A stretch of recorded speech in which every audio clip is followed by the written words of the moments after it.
Okay, so we are recording. And again, welcome. Please use the chat along the way if you have questions. And maybe in the meantime, if you don't mind using the chat to let us know where you're zooming in from. And that way we can get to know a little bit about you, and maybe if you add what program you're here to learn about, that will just help us start to sort of bridge the gap between this virtual open house format.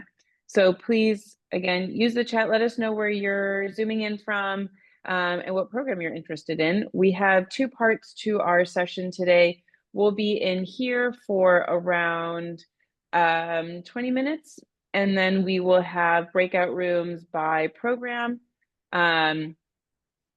Program of study, and you'll get to hear more about the specifics of the program you're interested in the breakout room with the leaders of those programs.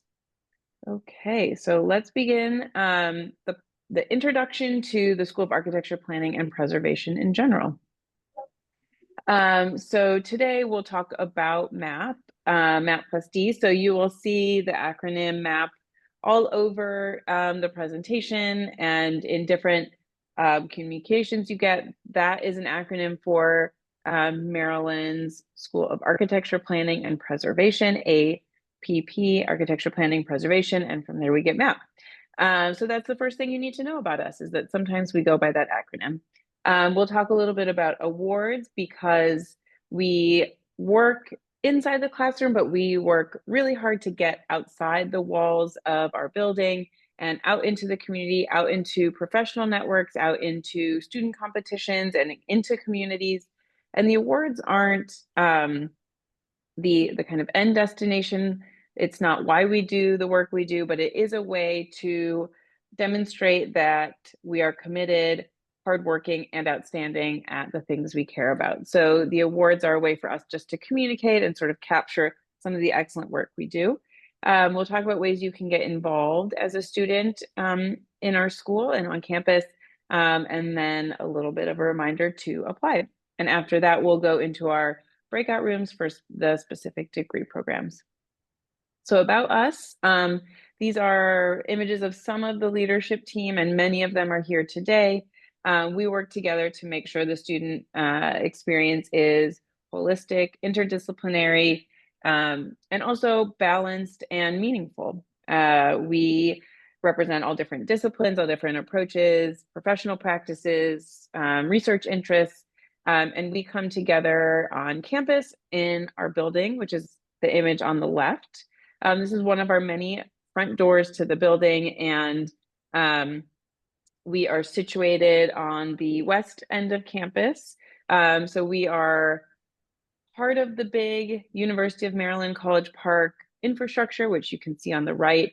We gain a lot from being in a Big Ten R1 university, which may not mean much at this point to you, but I think the longer I spend with Maryland, and I'm in my 9th year at University of Maryland teaching, the more and more I see the benefits of being part of such a large university, the resources, the infrastructure, the staff and resources across campus, whether that's education abroad office, whether it's the counseling office, the international student services office, whether it's just recreational and social activities the campus holds, first generation student infrastructure, critical needs. I mean, I could go on and on. There are so many people working across campus to make the student experience successful, that it's really an incredible place to be. And it's a great situation. It's a great way to situate. It's a great situation for our smaller school to be able to kind of flex the muscles of the whole university infrastructure, but still retain our small school feel. So that's kind of our local context. But beyond that, we're situated between Baltimore, Washington, D.C., and Annapolis. And we really think of these cities and our broader region as our extended classroom. So we work on campus, we learn, we study in the library and design in the studios, but we really do get out there, connect with real places, real people, to understand not just the ideas that we study in theory, but also how these ideas, how these theories, how the history plays out in real material space, which we think of as a core value of MAPP, of our school. So this is kind of the broader regional context that we like to think of ourselves within. So there are many reasons to pursue grad school, and the great thing about grad school is that it's really an opportunity to be academically selfish. So this answer is really all about you and your goals, your professional goals, your academic goals, what you hope to grow and learn while you're here, who you hope to work with, and the types of environments you want to situate yourself within. So this is just a kind of moment to pause and posit the question to you to reflect on why pursue grad school. That's individual to you, but our school, I think, offers many reasons to pursue grad school in the School of Architecture, Planning, and Preservation at Maryland. One note about our school is that we have many dual degrees. We have the most dual degrees actually on campus. And not everyone does a dual degree. Many people come through and pursue the degree they had their eyes on from the start. But many students do either start with a dual degree or think about ways to add a second degree while they're with us studying their sort of intended degree, or their initially intended degree. So a few things to think about for the dual degrees: it broadens your experience and makes you well-rounded, makes you more interdisciplinary. It saves time and money by completing 2 graduate degrees in parallel, in tandem. And it does let you shape your professional and academic path to your interests. It lets you kind of weave different disciplines together to support your goals and your vision for your professional and academic path. So something to think about: we have all the programs in our school are dual degree options. And then we also have dual degree programs outside of our school, public health, for example, landscape architecture, and others. So something to think about and ask questions about either from Brendan or the program directors as you get into your breakout rooms. We have other ways that we live our values of interdisciplinarity beyond the dual degree programs. We have interdisciplinary projects through PALS, which is a program I'll talk about a little bit later on in more detail, but that's a way that we get outside the classroom and off campus, working with real communities as clients. And that's another way that we bring different disciplines and different strengths in our school together. We also have different research opportunities that students get involved with, competitions, and other things that I'll expand on as we keep going. So we have several programs. We have our Master of Architecture, which admits students to a few different paths. You can come in as a Bachelor of Science in Architecture and have a 2-year path. And then there's a spectrum of paths for students with non-Bachelor of Science in Architecture backgrounds. There is a well-structured path for people coming to architecture for grad school without an architecture undergrad. It's very possible, and there are many students, many really strong students in our school that come from this path. So please ask more about that if you are coming in without an architecture background.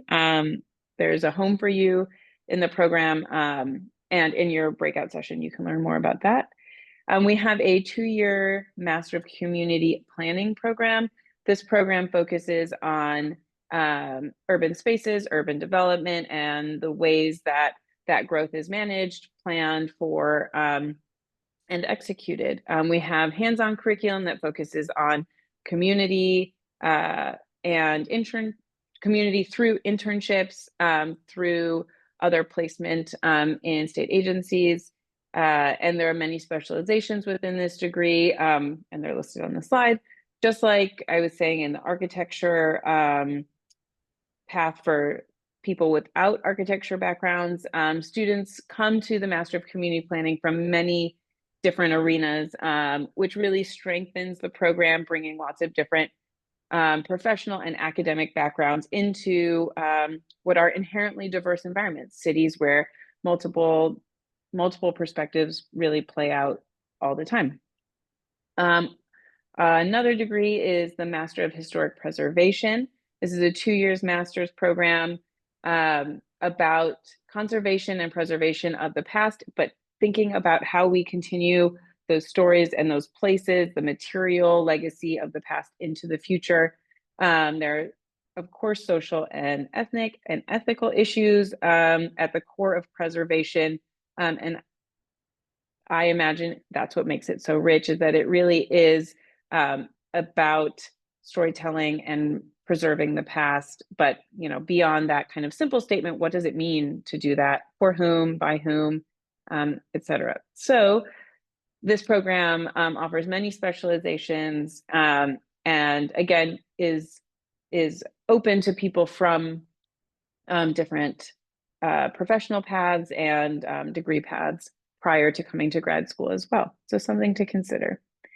We have a Master of Real Estate Development program. This program is between 2 and 2.5 years. And in this program, students learn about the foundation of business, finance, and entrepreneurship. There are many specializations, but housing is, I know, a strength of the program, and focusing on local communities and being responsible or thinking responsibly about social impact and sort of the triple bottom line.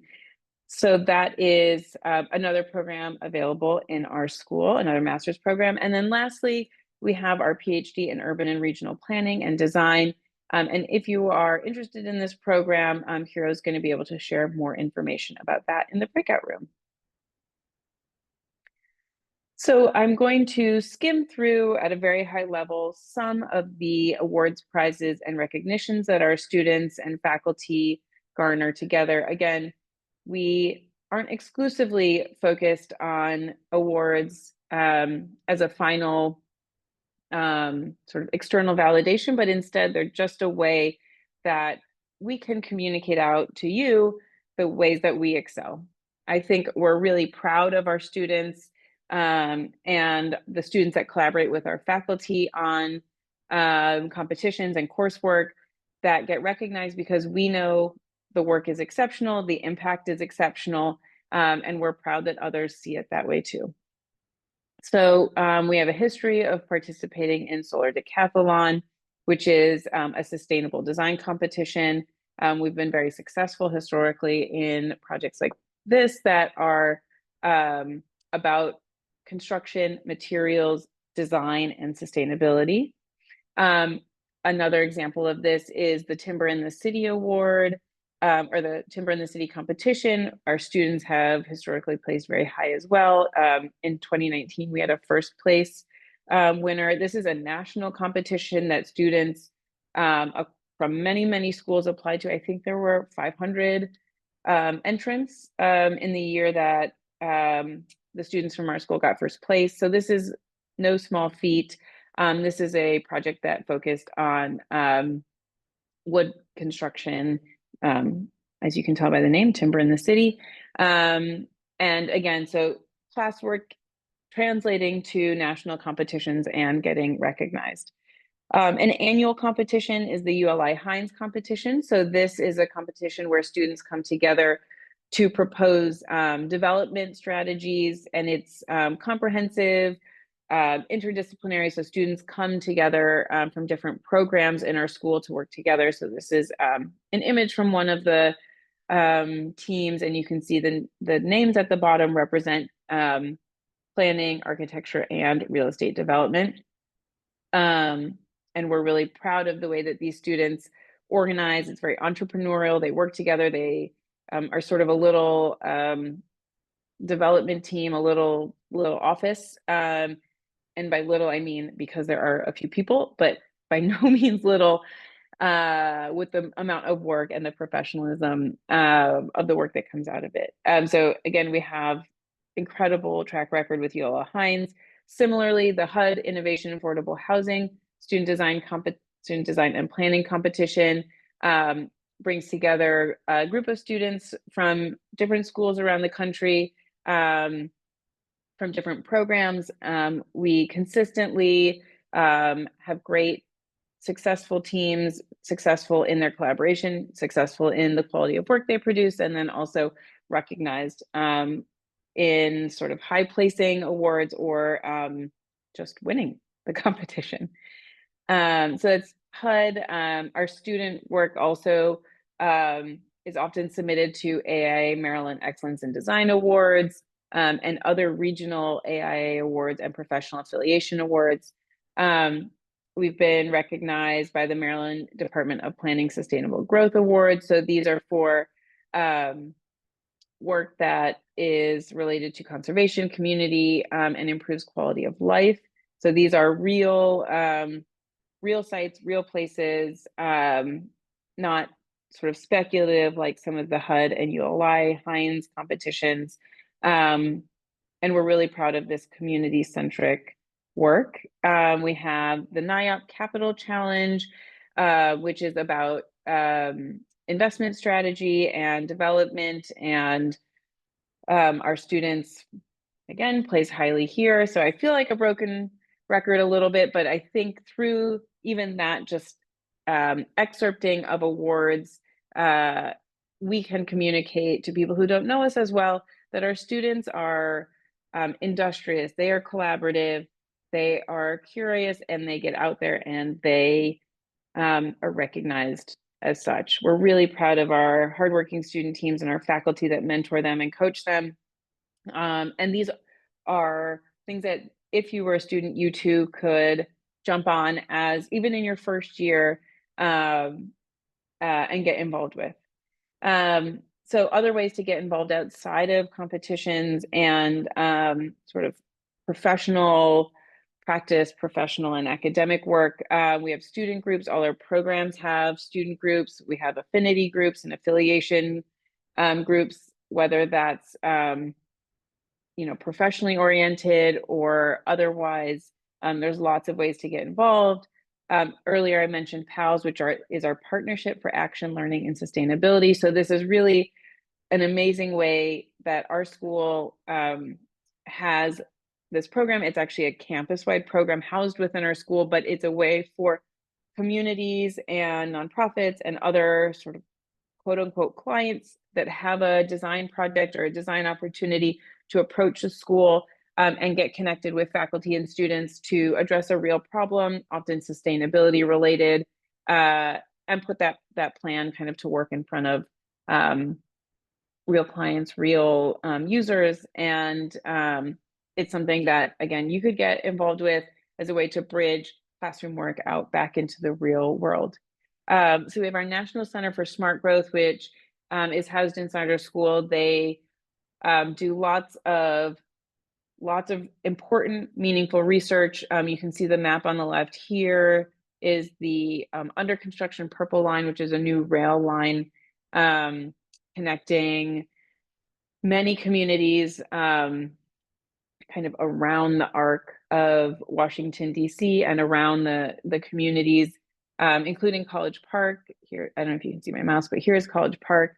And so the Purple Line Coalition is a research group inside National Center for Smart Growth looking at the impact of the Purple Line coming and what the impact on communities and housing will be. So again, thinking about the ways that development, that the built environment, that change and preservation all come together, even in our backyard in College Park and then around the region as well. We have the Environmental Finance Center also housed within our school.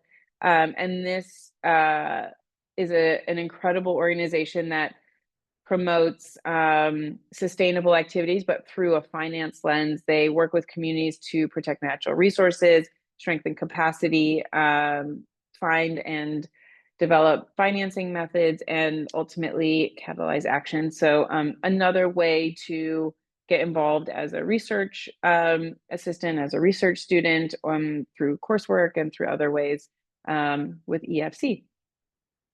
We have our Colvin Institute of Real Estate Development, which houses a lot of our professional activities for the real estate development program, lectures, field trips, site visits, office visits. So a great network and infrastructure of people and activities. We have opportunities also to study abroad. So this is just a snapshot of some things we have coming up for this calendar year. We have a group going to Scandinavia, students study abroad in Florence, and we have a trip over winter to Cuba. We also have a trip, I don't have a slide for it because it's a brand new program. We don't have any group photos to attach to it, but we have a group going to India as well this winter for the first time to Chandigarh, which will be incredible. So something to think about as you think about your education and coming to Maryland. We do have TA and GA roles. We have teaching assistant and graduate assistant roles for graduate students. These roles are very, very competitive. We have limited roles and they're not guaranteed to any incoming or current student, but they are a great way to get leadership experience, to get teaching experience, to teaching is a, maybe not the only way, but an excellent way to get more depth of knowledge and think deeply about the subject that you are teaching. So there's lots of benefits to being a TA in a GA, including the compensation. So there's tuition remission and other compensation involved. And we can send you links and more information about that. So these are great leadership opportunities and growth opportunities for students in our school. Again, I will just add the caveat that they're very competitive and limited in number. So lastly, please apply. We would love to learn more about you. We would love to see your work, see your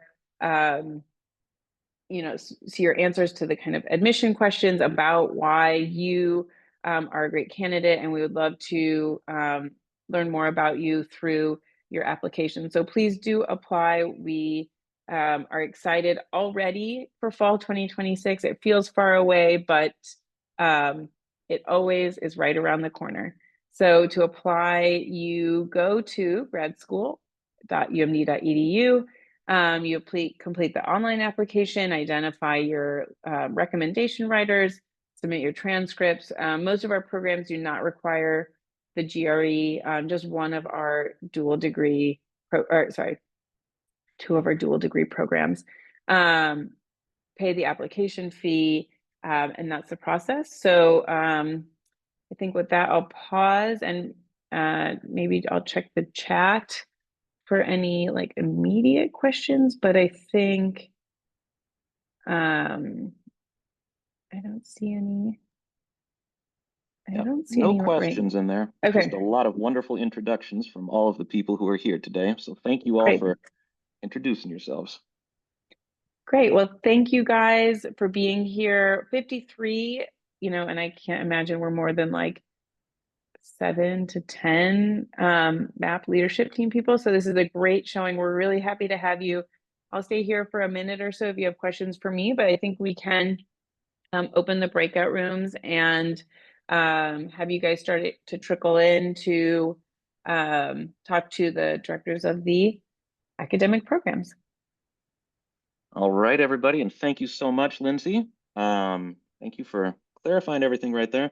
We do have a couple of questions in the chat right now. I'll stick around here with Lindsay so that we can talk about those, but I'm going to open up the breakout rooms right now.